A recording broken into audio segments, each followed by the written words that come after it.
Hello and welcome to the Kuriaknits podcast. My name is Erin and I am so glad you've joined me here today. You are joining me on the first big snowstorm of the year here, and you're also joining me in my new home. Welcome. Yes, the filming schedule has kind of gone off. Turns out moving into a house is 10 times more difficult than moving into another apartment.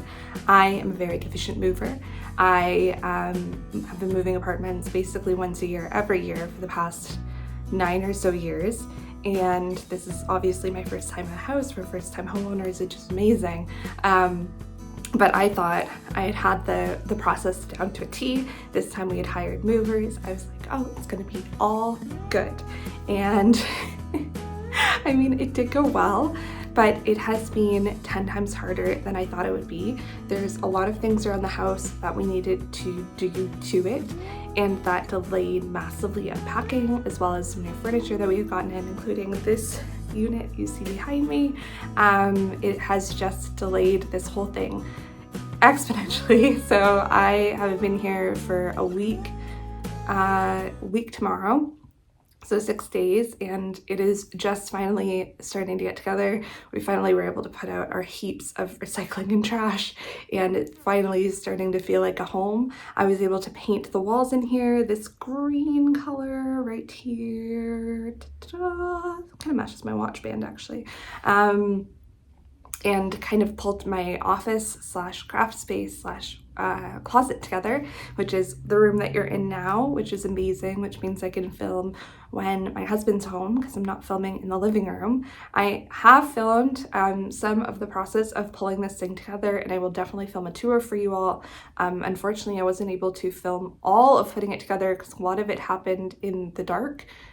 Because I was having problems with the light in here. So I would just plug in my phone and turn on the flashlight in the middle of the room and then just do all the work, which obviously I film on my phone, but also even if I didn't, isn't the most ideal lighting.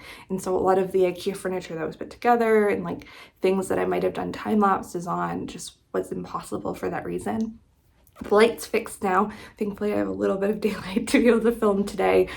With the solstice being, 2 days ago, it has been incredibly dark here, and we've also had just non-stop rain and snow. So we have not seen much sunlight in this house at all.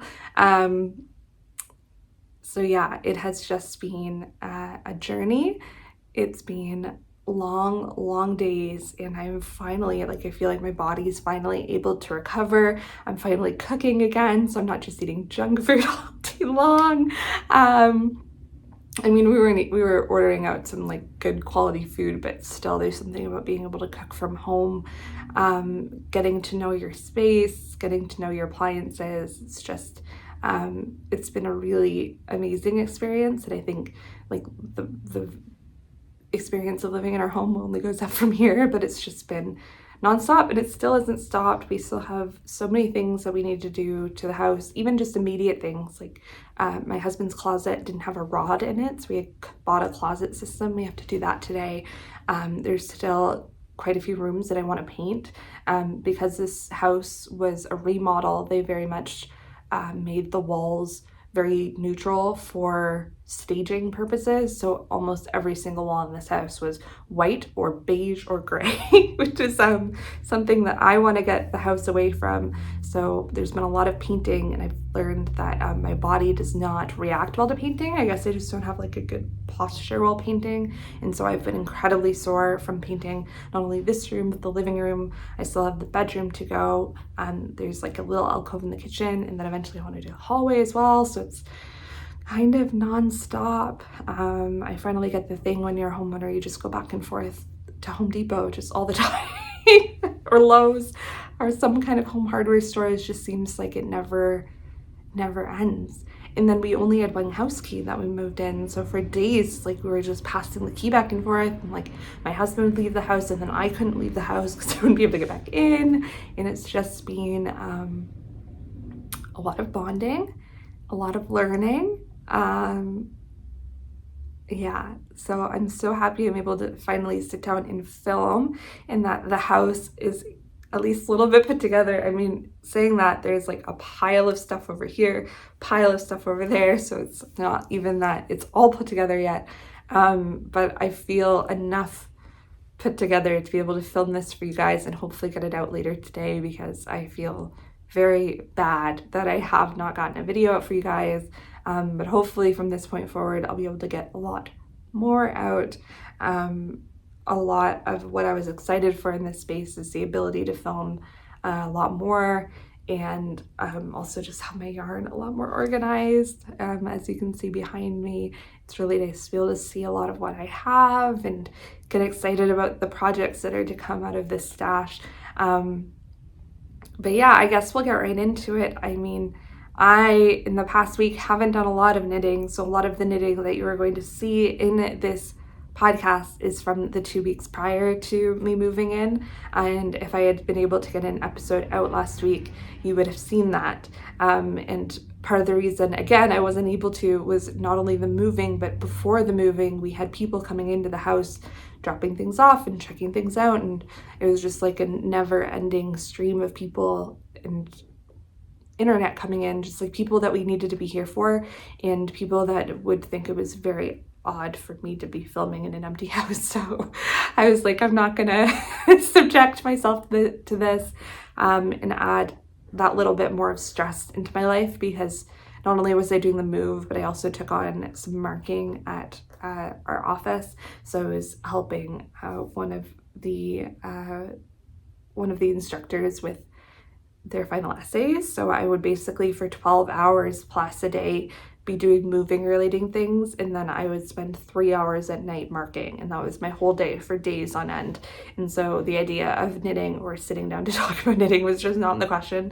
I was even barely on social media, like I was so disconnected, and it felt very odd, but in a strange way it felt nice to be able to connect with my body again and move it, even though it was sore.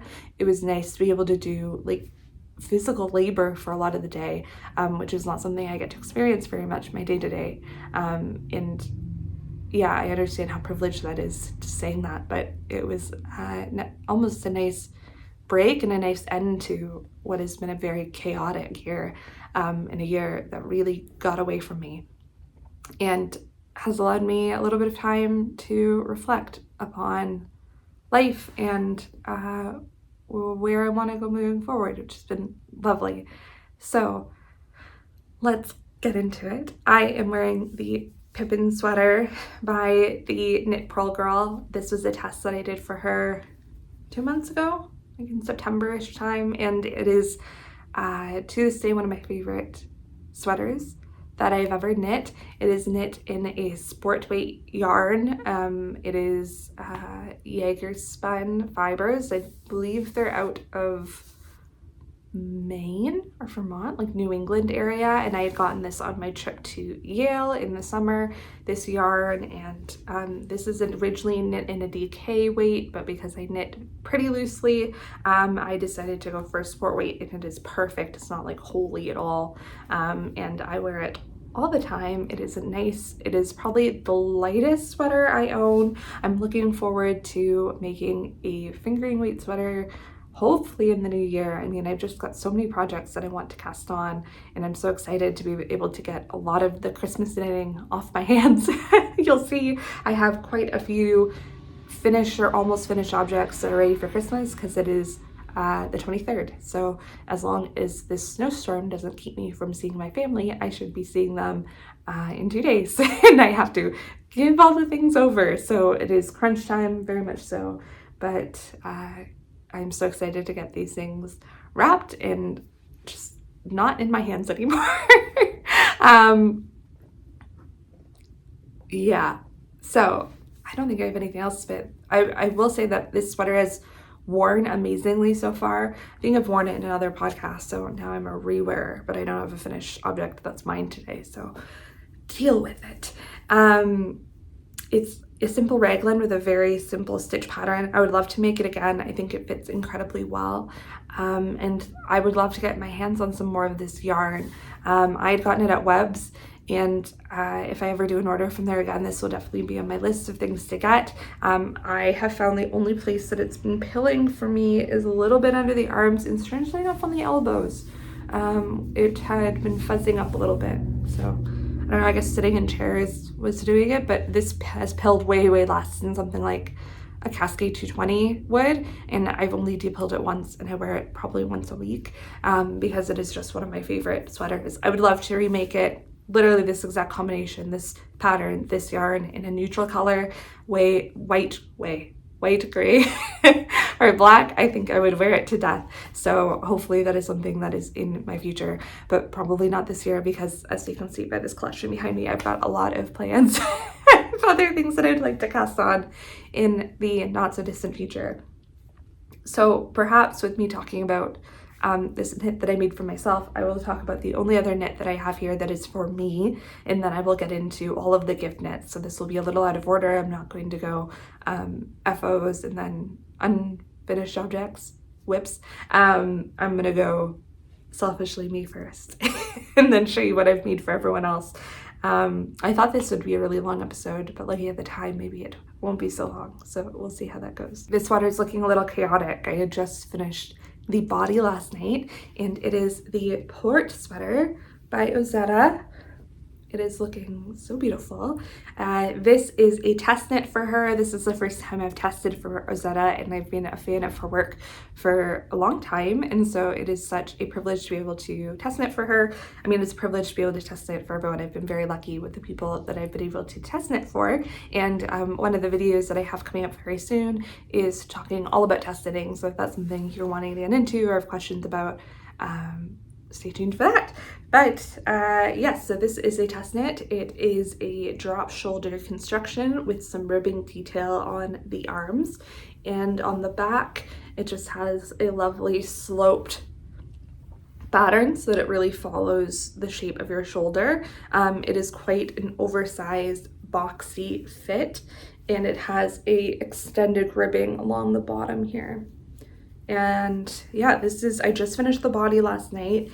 It is done in cast off in an Italian bind off, and so that took a good amount of time. I was a little worried about this yarn felting as I was doing it. I found with some rustic yarns that when I'm trying to pull the thread through or like fix with the stitches are setting, basically in an Italian bind off, you're threading by hand a piece of yarn through the bottom. And if you pull on that string, you can actually tighten it. And I find that friction can sometimes felt some fibers that are a little bit more rustic, or some fibers that are a little bit like fluffier. But I did not have that problem at all with this yarn. This yarn is, I thought I brought it over. One moment. Okay, so this yarn is Twin Oaks Fiber Farms worsted 2-ply, and it looks like this in the skein. It is delightful. It's Canadian wool that is local to me, which is wonderful. 100% wool from Canadian farms. It's 173 meters per 100 grams. So it's a little bit of a thicker worsted, but it is perfect for this pattern. This pattern calls for a worsted with a mohair, so I thought that this yarn would work great, and it is yarn that I've been dying to use, and it is making such a delightful fabric, but it's definitely more of a rustic yarn. It smells like sheep and maybe spinning oil. I don't know. It's definitely not the strongest yarn I have in my collection. That's these two here. But it is making just such a beautiful fabric. I absolutely love the color. I will say that I have run into a few problems with the neckline on this, and it seems from the test group that I'm not the only one that has experienced a little bit of it's not even a problem. Like, the neckline sits fine, it just doesn't sit the way that the pattern had intended it to be. So this is intended to be quite a tighter fitting mock neck, and it just seems like I have too many stitches for that to work. And I wonder if it's just a consequence of me being a looser knitter. So I did need to go down a needle size for the whole body. She had knit it in a 5.5. That's what the pattern calls for, and I had knitted it in a 5mm needle. And then for the ribbing, I went down to a 4.5 instead of a 5mm. But my gauge seems okay. So presumably it's not that, but this neck is still a little bit it seems wide. Now, last night I had put some elastic, I don't know if you'll be able to see it, yeah, in the back here to scrunch it in, and it has definitely helped with the fit quite a lot. So I'm gonna keep that in. It'll be good for pictures, at least, so that I can show the pattern as it's intended, but I have the distinct feeling that I'm going to want to rip this out, and I think I will actually have time to do that. So this test started at the beginning of December, and it was supposed to only run till January 1st, but thankfully for me, unthankfully for other people, a lot of people are having trouble ordering their yarn. It was just delayed shipping.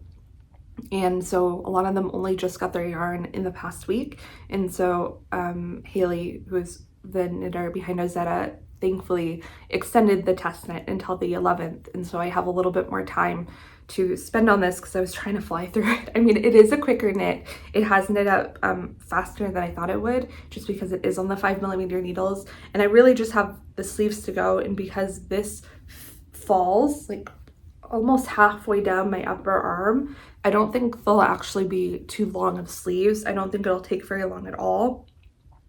But yeah, if I hadn't had that initial deadline, I don't think I'd have time within the test window at least to redo this neckline. So I might try to and pick up just less stitches to be able to cinch this in a little bit. But yeah, I don't know.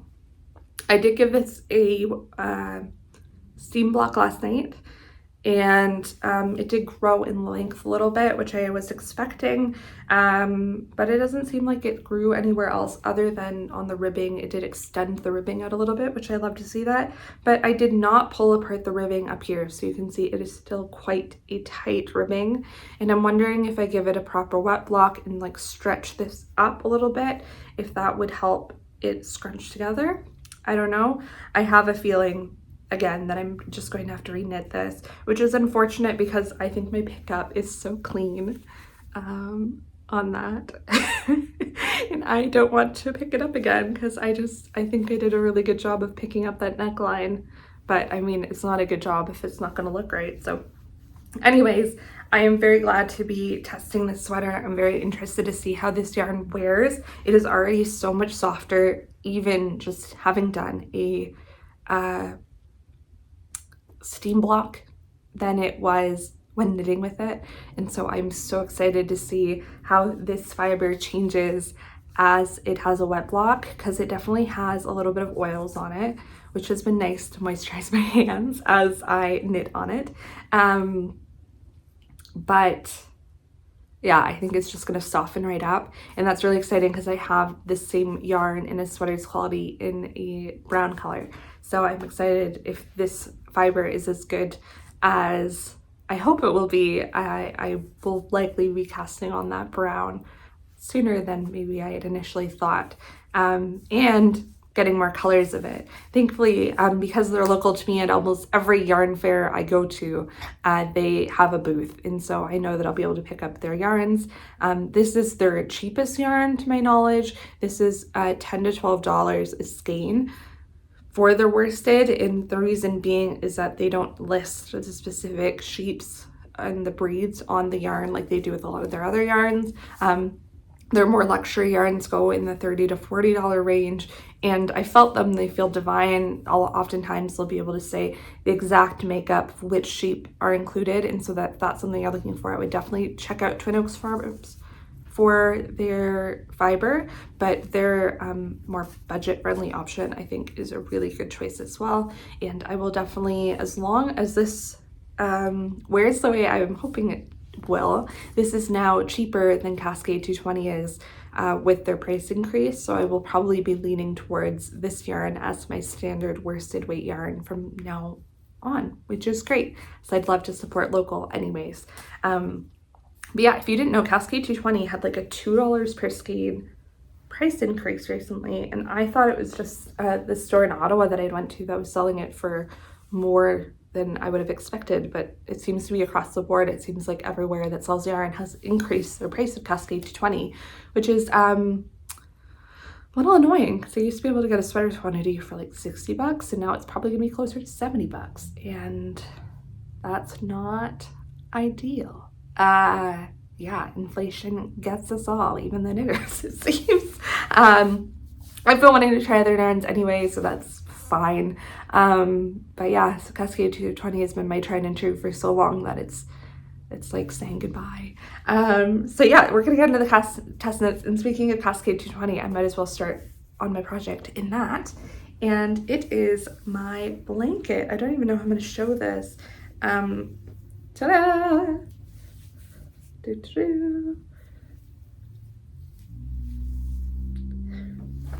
Yeah, so it's a whole lot of blanket. This is, maybe I'll just lie it on me, not that you can see that. So this blanket, like I had said, is made completely in Cascade 220. I have been lucky to have been able to thrift a ton of Cascade 220 and also have some left over from projects. So maybe I'll go over each of the stripes and just let you know where I got the color from, because I think that's kind of fun. So this was left over from my Lume sweater.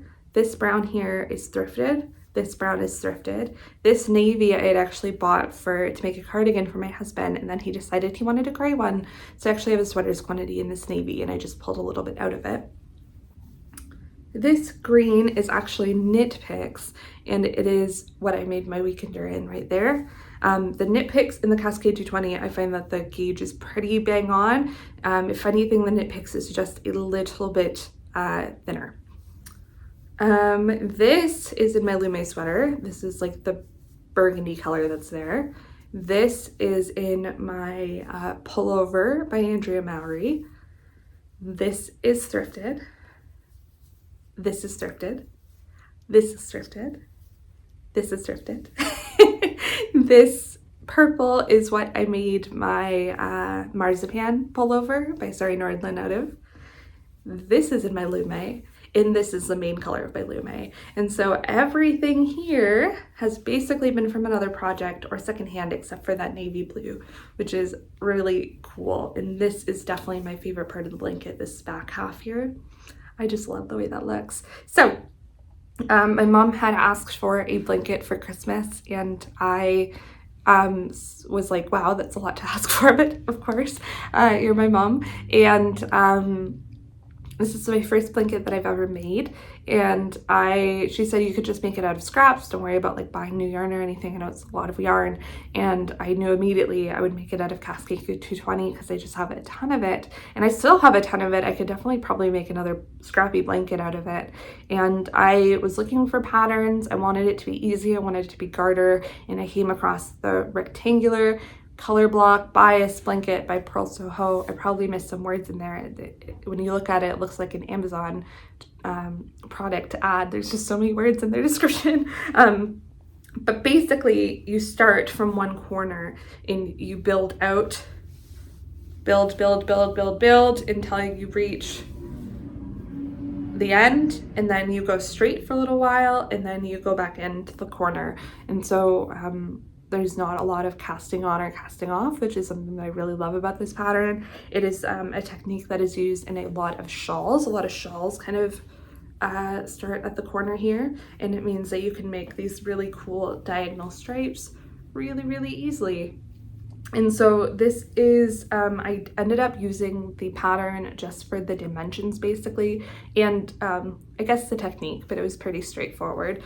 So it is 42 inches across and 72, I think I shortened that a little bit as I was running out of time, probably around 65 inches long. I think it's plenty to be a lap blanket, which is what she'd wanted kind of for on the couch sort of thing. And so this has been washed and blocked, and I just need to weave all of my little ends in, which is not a small task. That'll be a task for later today, and I think it's looking lovely. It's made me want one for myself. I had initially, when I was knitting this, leaned towards the warmer tones, but I ended up leaning a little bit more heavily into the cooler tones because I was at her house and I realized a lot of her house is cool toned. So yeah, I think I definitely have enough to make another, and I'll definitely be gathering all of my worsted scraps together in the future, and maybe I'll make a fingering weight version. I think the Purl Soho is made out of maybe a sport weight yarn. I don't quite remember, but theirs is definitely a much thinner gauge than mine is. Theirs is, I think knit on 3.5mm needles, and I knit mine on 6. So, I mean, this thing took me long enough, to be completely honest. So I can't imagine doing it at basically half the needle, on half the size of the needles. I mean, people do it in like the, a lot of people do the half and half triangles wrap, which is also by Purl Soho, which is very similar to this. Obviously, like theirs includes a lot of short rows, whereas this is very straightforward, increases, decreases. And also, I think probably a good alternative, you can make, they have a square version of this that you could very easily make look basically exactly the same as the half and half triangles wrap. And instead of doing the German short rows, you could instead, or the wrap and turns, I think theirs is wrap and turns, you could just do increases and decreases, no problem. So if you love the half and half triangles wrap and you don't want to deal with all the German short rows, I actually think that their square, rectangular, no, those are different. The square bias cut blanket, something by Purl Soho, I'll leave both down below, is a really good choice. But yeah, I would definitely use this pattern for a blanket again, is what I'm saying, and I hope that my mom gets a lot of use out of it and loves it. Yeah, and lots of weaving in ends for me in the future, which is just delightful. Keeping on with the gifts, let's do perhaps the other big one first. So this one is again almost finished. I again have ends to weave in and I've got buttons to add, but my sister's Aosta cardigan is complete. And actually this would make a really cute blanket as well. But yeah, it is huge. Not because my sister's huge or anything, that came out weird, but just because it's such a bulky weight cardigan. But I think it's looking just lovely.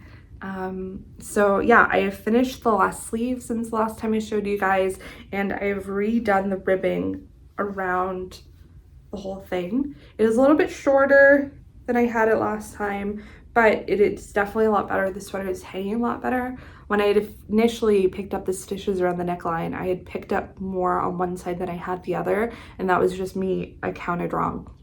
And so the sweater kind of sat like this cardigan, and I couldn't figure out what's going on until I was counting for the buttons, and I was like, oh, this is not good. And so I ripped the whole thing out and did it again. just delightful. That's just what I need when doing Christmas knits, right? But I actually think it's fitting so much better. Let me try it on over top of this because it will definitely fit. This will definitely be an oversized fit for her. She's around the same size as me, and it's an oversized fit for me. Look at how much of a look. I'm all decked up in the Knit Pro Girl. How delightful. So yeah, this pattern is from the Knit Pro Girl. It is the Aosta cardigan. The Aosta is kind of the design that really got her traction, I think. So she has her Aosta pullover, which is the original, the cardigan, she has a mohair edition, she has like a pillow, she's got all sorts of stuff in this Andalusian stitch pattern, and kind of from afar makes it look like squares. It is another simple raglan. It's quite similar to this actually, but in a cardigan form. So I need to put the buttons on, but I think it's going to be really good for her. It sits right at the waist, which is delightful. And yeah, it was basically exactly what I wanted for her. She is sitting 95% of the time because she is in a wheelchair. And I wanted to make sure that the cardigan that I made her sat at the waist and not below her butt. Like, I didn't want her to sit on it because she does stand up and sit down a decent amount, and I didn't want it to get caught on her chair. I just thought it would be really annoying for her. And so I wanted to make sure I had a cardigan that would sit on the waist. And I think that I achieved that with this. I think the texture with this yarn worked out so well. As you guys may have been on the adventure for me, I'd initially made a Sunday cardigan out of this yarn, and I'd done the whole body and a little bit of a sleeve, and I just hated the way it was looking. This yarn did not go with that pattern at all, and I think that this yarn needs a stitch pattern to be able to thrive. I did do some modifications to this pattern. The initial pattern calls for a bulky weight yarn, and I'm using a super bulky yarn in this instance because I had already bought it for her. I wasn't going to change it. She had wanted a green cardigan. There's only so much green I have in my stash. And so I went down to a size medium with the intention of making it about an extra large. And I think I achieved that here. I did, however, did I? Yeah, I did the intended needle size on this, but it just ended up being bigger because I knit pretty loose. So had I not, what am I trying to say?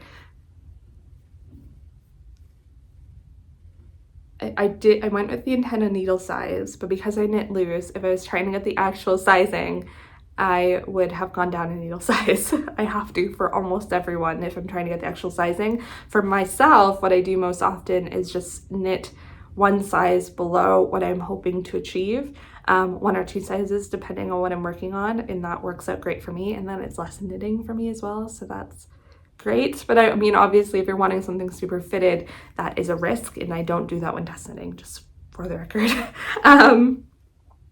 But yes. I also tapered the sleeves. So the original sleeves on this are balloon sleeve, and I thought with the thickness of this yarn that would just be way too much sleeve. And so I ended up tapering the sleeve in, and I think it looks really good. I ended up decreasing on every patterned row. So you basically have, how do I say this without ruining the pattern? A certain amount of rows of stockinette and then a row of the textured pattern, and on every textured pattern row I decreased 2 stitches, and I did the decrease right in the middle. Most sleeve decreases you kind of leave 2 stitches in the middle and you decrease around it, and I decreased right in the middle, and I think it works really, really well and creates a really nice taper. And then just ribbing and a bind off. I ended up doing an Italian bind off on the sleeves just because I really liked the look of it. And initially, and it's a gift knit, so I wanted to be perfect. And initially I had done that on the button band as well, but because I had to reknit it completely, I got fed up and I did a crochet bind off, which I think looks fine. Yeah, and I actually think suits the neckband pretty well. And so, yeah, I'm super happy to have this done. I'm kind of jealous. I think I'll want to knit one for myself. It's super duper cozy and just like really, I think would make such a nice office sweater. But yeah, next step is to add the buttons and then to weave in all the ends. More excitement for me to come. But I am so pleased that I decided to reknit this. I'm so happy with how it came out, and I hope that my sister will absolutely love it. All the rest of the knits that I have left are all hats. So I hope you like some hats. Let's talk about that. So the next gift knit I have to talk about is for my dad, and he had requested a hat for Christmas. Just very simple. And for him, I decided to make a modified Musselburgh hat. I will put it on for you just so you can see it a little bit better. Ta-da! It's actually, I might make one for myself. It's kind of like the perfect staple hat. I think it looks really good. I'll just keep it on for now while I talk about it. So when I do a modified Musselburgh, I start the Musselburgh pattern as written. So you start at the crown, you increase, and then you basically create a tube. Instead of creating the tube, at a certain point, I switch to ribbing, and then I cast off the ribbing to make kind of a standard hat. I was going to do a full Musselburgh for him, but I don't have the time. And I actually think the ribbing really suits this hat and this yarn as well. So this has been blocked and is looking fine. I will probably lint roll it to get all my blonde hair off of it now, but I really love the way that this looks. This was knit in Drops Flora, and I held 2 strands together to make a DK weight hat. And I think this will be perfect for him through this winter. I am really hoping to make some kind of gloves or like hand warmers for him. I really wanted to pair them together, but at this point I don't think I'll have time. And so I think I'm going to just go out and grab him some other things to pair with this gift, so it makes it a little bit more of a substantial Christmas gift if I can leave the house. You may have been able to hear just while filming this, I live on a pretty main road, and I've heard no less than 3 snowplows go by. And it doesn't seem to be snowing that bad, but I think the problem was it was raining last night, and then we went into a deep freeze. I think it's like -13 outside now. So everything froze over. So you have this layer of snow and underneath that a layer of ice. And I just think it's made for some really horrific conditions outside. That on top of some pretty heavy winds. So what's really funny is that a bunch of cities had to come out and ask people to remove their inflatable ornaments from outside so that they don't blow away, which I think is really funny. It's been like a weird thing that has just hit my area recently, and probably other areas, but it seems like every other house has a giant inflatable snowman on it. It's very bizarre to me. It's not something that I would choose for my own house, but I think they're really funny.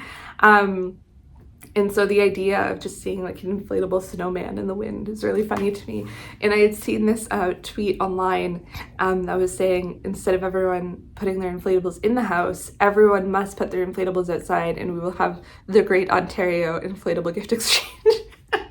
Whoever's house the day lands on is the house that gets to keep it, which I thought was really funny. But yeah, pretty heavy winds. Anyways, snowstorms always bring out the best and the worst in people, so that's been fun to see. Got another hat to show you. I found out recently that my Nana and my step grandfather are going to be joining us for Christmas this year, which is really lovely, but I had not prepared a gift for them, so I was like, well, I'm gonna make them hats. And so this is an invented hat pattern. I'd made this one up, and it's a hat pattern I really like. I think I'm gonna make more of. I knew I wanted to make it in a decently bulky weight, just so I can get them on and off the needles within a couple hours, just because I really just did not have time this week to be making Christmas gifts for a lot of people. And so this is the first of the hats that I made, which I think will be the men's hat. It looks like this went on. Pretty standard. This still needs to be blocked, so some of the ribbing is a little bit wonky, but it is super soft, and I think a pretty standard hat. So this hat is knit on 5mm needles. I cast on 70 stitches, and I did 64 for the one that I'm starting now, and I think 64 actually better suits this pattern.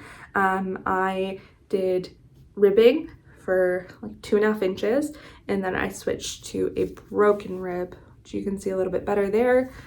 Did that for 4 or 5 inches, and then just did a standard decreasing in 4 spots to the crown. So very simple pattern. I will probably try and write it up kind of on my Ravelry page when I post this hat, and I am making a companion hat to it in a different yarn. So let me show you this yarn. I've got fuzzies.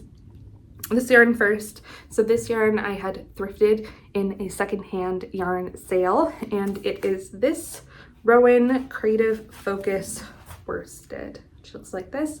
I held 2 strands together. And this is a very loosely spun yarn, I found out. And initially started holding 1 strand together, and it was going like, as I was holding it pretty tight, and it was like floating away like it was unspun. It was very strange. So this is a 75% wool, 25% alpaca. It's got a weird halo to it, which I'm assuming is the alpaca, but it's so soft, which again, I'm assuming is the alpaca. Is there anything else about this? So yeah, it's intended to be knit on a 4.5mm needle. I'm holding 2 together on a 5mm needle, which is why this hat is quite dense. And I wanted quite a dense hat because Canadian Christmas. So yeah, I need to give this, I'm not gonna have time to give it a proper wet block, but I will steam block this just to help this relax a little bit, and I think it'll be perfect. But yeah, I had got this intending to maybe make a vest out of it, but I actually think it's the perfect yarn for accessories, and I plan to make probably my husband and myself a hat out of this. I don't know if I'll do this pattern specifically or a Musselburgh or a modified Musselburgh, but I'm really happy with this hat pattern. I'll definitely make it again eventually, but yeah, I'm making another one right now. So this one, you might recognize this yarn. It is the same drops Andes that I made my sister's cardigan in. So yeah, I'm making this one. Did the ribbing already, started the broken rib at the top, and I am hoping to finish this today. So you can see what my day is looking like already. Editing the podcast, knitting a hat, and weaving in a million ends. So that's lovely. But I think that this hat should be just as nice. For this one, because it is a slightly thicker yarn, I cast on 64 stitches, and it's also much easier to knit a hat when it is in a multiple of 12. So I don't think you can really tell, but the crown decreases are not completely even on this hat, whereas they will be on the green hat. So that's nice. But yeah, this will knit up quickly. The other hat, I had initially done crown increases on just 2 sides when I had initially made this hat, and it made like a weird pope shape, which I actually thought was really cute, but is not, perhaps not what my relatives are looking for. So I had to rip out the crown increase and redo it. And I think had I not had to do that, this hat would have taken maybe 2.5 hours to complete in total. But because I had to do that, it definitely took longer.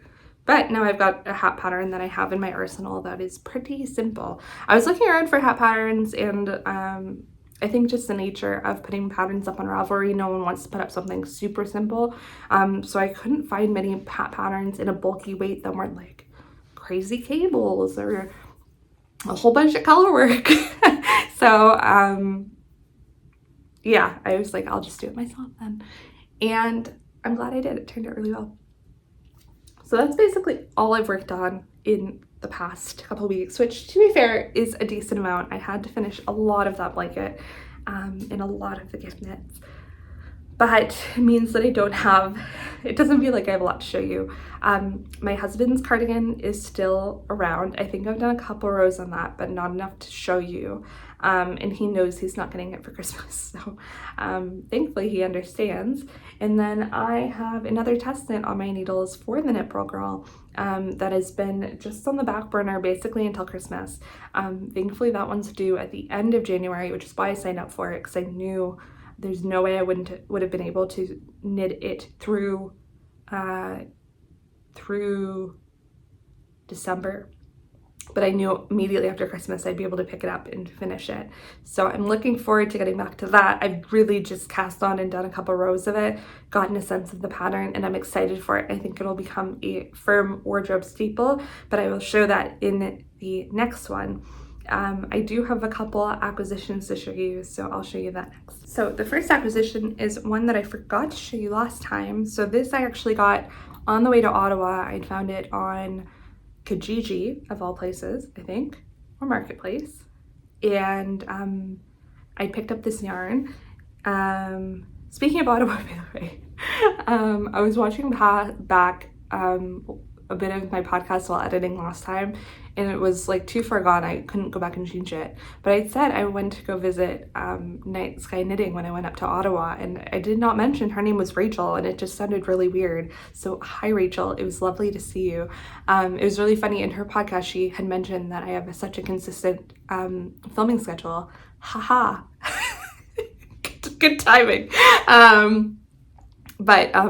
If you haven't, check out her channel. She just made a balaclava that I'm incredibly inspired by, that I will probably be making a similar one very soon, if not the exact same one. So if you like my channel, I think you'll love hers.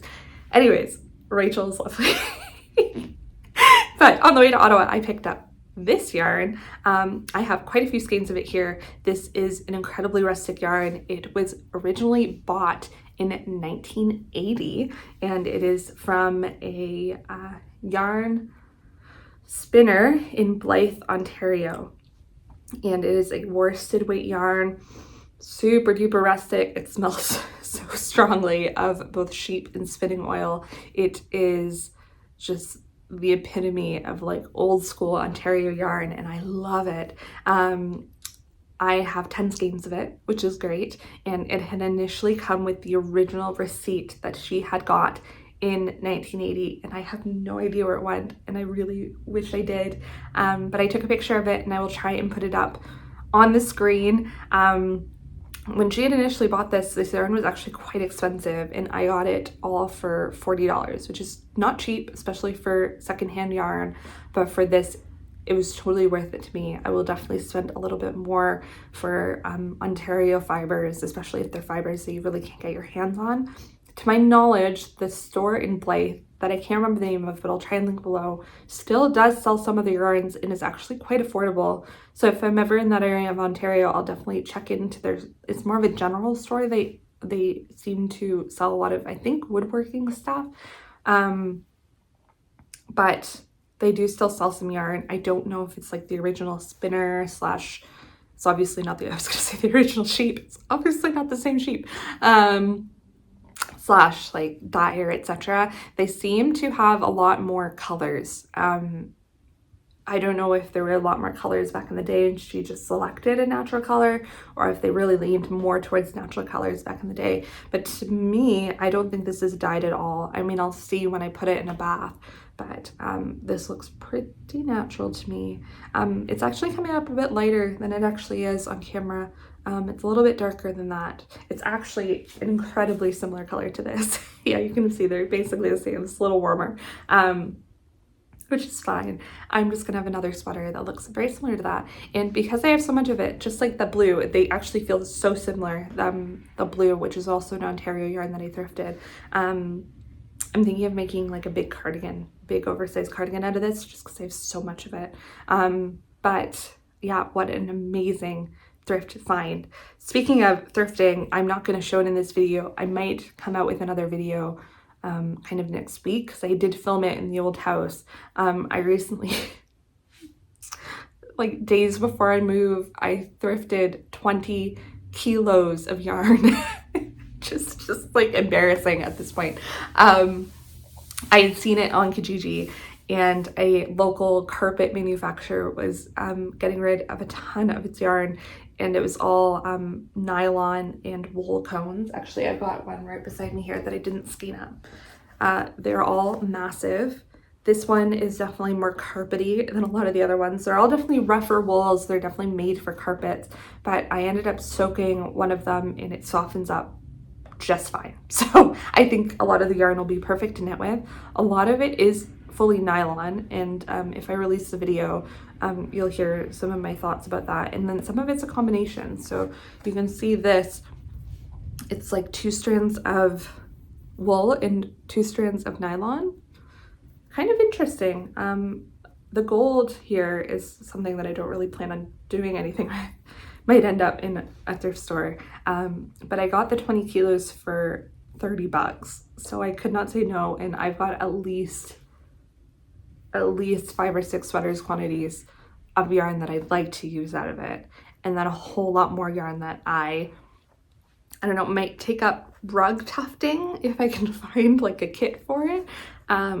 But I won't say too much more about that. But I ended up taking all of the cones and putting them into cakes just so I'd be able to move them properly. And they're literally sitting on a garbage bag behind this camera.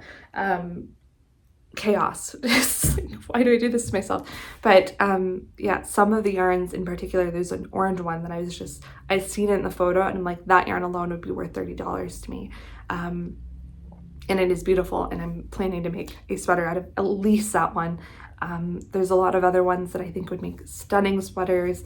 I just really need to swatch them and see how they soften up when exposed to water in like a proper blocking. So yeah, that's really cool. I might try and do something with felting with them maybe, but we'll see. But I've got literally 20 kilos of yarn that I thrifted. So yeah, if you're interested in seeing that, put that down below. I've done thrift hauls before, but this one seemed a little bit odd, and I'm just not sure that people would be really interested in watching it. So let me know. I also got, so I had mentioned before that I had to order some more for my husband's cardigan. I had to order some more of the yarn that I needed for that, which is drops Lima. I think it's Lima. And while I was ordering from there, it's really much more worth it if you order more yarn. So I decided to get a sweaters quantity, and I just picked up drops Nepal, and I got these. So this, I'm planning to make a second throw over from Andrew Maori. I love my throw over, and I would love to make another one. I mean, I could definitely do a different kind of sweater with color work. So I have one each of the yellow, the orange, and the light gray here. And then the main color of my sweater is going to be this dark, lovely green. You can see them all sitting there. And this orange was what I had initially ordered a little while ago and was like really sad that it is such an obnoxious bright orange. I'm keeping one of them to put into the color work of this sweater, and then I'm just trying to sell the rest of them because it's just like way too obnoxious. Like I'm not gonna wear that. But yeah, I think it'll just make a really beautiful colorwork sweater, and I'm excited for when I get to cast that on. And then lastly, from Knit Picks, I have been looking for a new solution for holding my needles for a long time. I had started off, my first interchangeable set was Knit Picks, and I still really like their needles. And I had gotten a case for them, and it was really great. All my Knit Picks needles fit in one case, all my cables, all my crochet hooks, all of my extra needles. Like I'd shoved everything into this little case. And then I got my Chiaogus, and I adore my Chiaogus, they're my favorites, but they had their own case. And then all of a sudden I had two cases, and then all of a sudden not everything fit in the cases. And it was just a little bit frustrating because I had went from a place where I could just grab my big case of everything and take it into the room where I need it to a place where I could not fit anything. And I'd have like two cases, and I'd not only always have what I need, and it was just a little bit frustrating.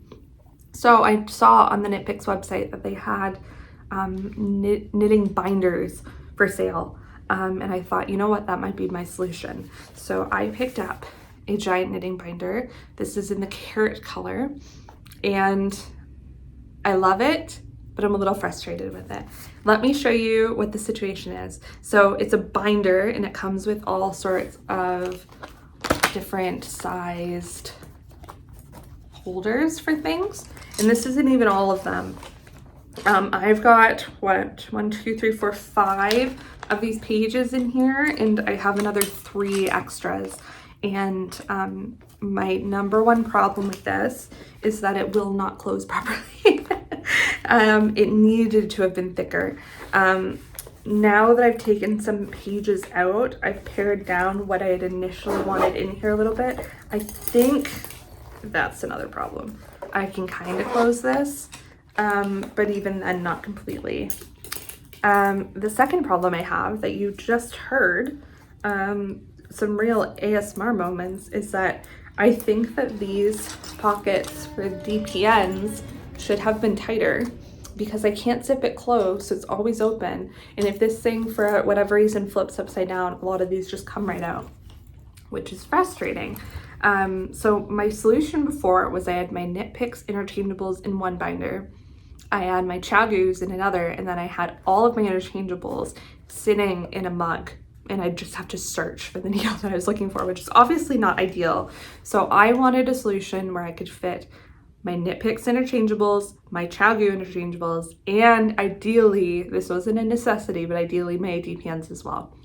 I'm definitely a DPN girly. I prefer it to Magic Loop 99% of the time. And so this is that solution. I just think I need to find a bigger binder than this. So thankfully the pages themselves, they're like a 3x3 hook situation. So I think I could find a binder with this hook that's thicker that would work fine.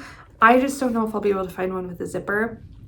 So if you have one that you can recommend, that'd be great. I think the pages themselves, for the most part, are really good. So I'll let you know what my situation is. So in this front pocket here, I have all of my Chiaogu cords. These are my Chiaogu needles. The one thing about these pockets is that they don't have the size on the front. So I have them in order of size. Thankfully, I kind of know which ones they are.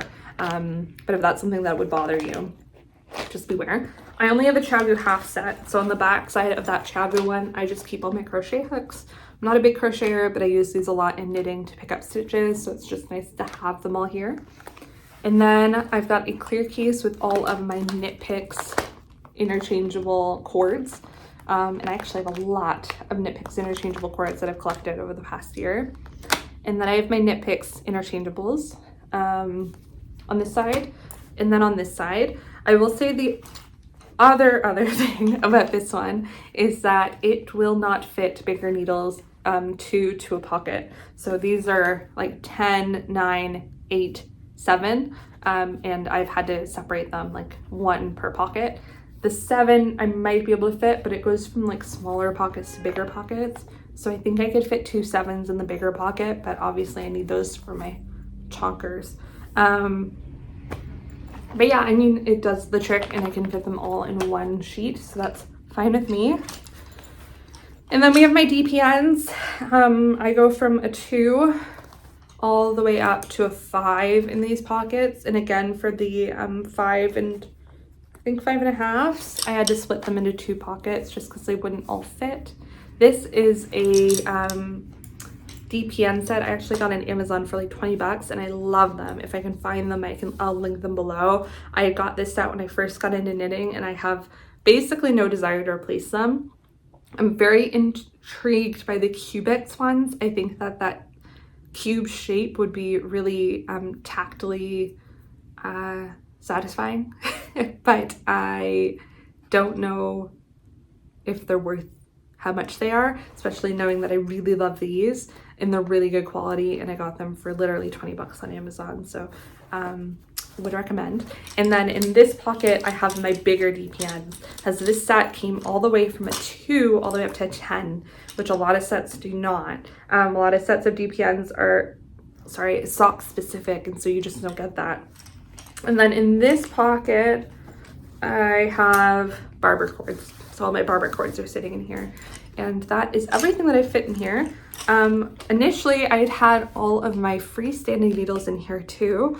I've got a lot of the Prim Ergonomics fixed needles. I love them. They're still to this day some of my favorite needles, even though they're plastic. The shape of them for beginner knitters, I do not think you can beat. Would highly recommend. And then I have just 2 of the ChiaoGoo fixed when I was trying to figure out if I wanted to buy the ChiaoGoo interchangeables, and I'd initially had them in here in a pocket and I took them out just because nothing fits. So what I've been doing as I've been taking it around the house is I will zip the bottom just to try and give it a little bit more stability, because that'll zip up, but it definitely will not zip up the rest of the way. It looks like it might be able to, but trust me, it won't. So yeah, I mean, it's great, but it's also not ideal. I have my other cases still for traveling or whatever else if I decide to ditch this thing eventually. But my goal is to get a better binder for it so that I don't have that problem. What needles are you? What fortune am I having today? We are having a 4.5 millimeter kind of day. Do you relate to that? Are you having a 4.5 millimeter kind of day? Yeah, I mean, would I necessarily recommend this? I don't know. But for me, it kind of does what I was hoping for it to do, and I was perhaps asking too much of one storage solution. So I guess it's fine. It's fine. Yeah, I will actually have a podcast to you in 2 weeks' time. I still have a lot to do around the house, but I am planning to make filming a regular part of my schedule, especially for the next week or so, because I have it off work. And like I had said before, I'm planning to do a bit of a January reset. I might actually start that in December, just so that people have things to watch in the interim, the weird interim between Christmas and New Year's. And yeah, it's felt so good to be able to sit down and record again. So I hope you've enjoyed. Yeah, I hope you all have a very Merry Christmas or whatever else you're celebrating. I hope you get to see family. And if this is a rougher time for you, I hope there are a lot of YouTube videos out there to keep you company. but I will see you next time.